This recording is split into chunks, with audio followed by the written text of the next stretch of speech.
See, previously I did a video on supply and demand saying that Singapore is in an undersupply situation, and one of my followers mentioned that I forgot to add the fact that there is foreigners inside Singapore, and because of that, maybe the household that we need are not so much. So I'm going to go down in detail and we shall see if I'm right or wrong with regards to the numbers. We have 1.7 million foreigners in Singapore. If I take away all the migrant workers, I take away all the domestic workers, I'll be left with about 727. So based on this number, 5.9 million, take away all the people that may not need a place to stay because they're staying in dormitories, I'm left with 5.172.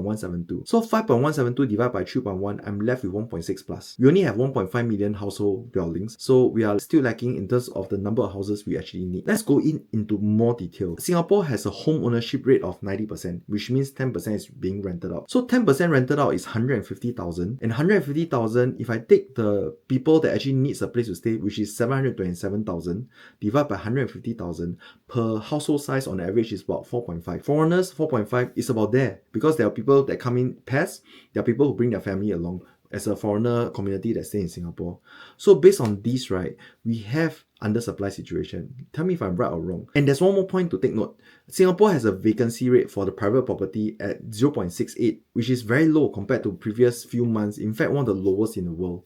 So based on this factor, most of the houses are being occupied. So based on all these factors, right, do you think Singapore is in an undersupply situation? And if Singapore is in an undersupply situation and Singapore's household income spending power is so strong, do you think prices of property will drop or increase?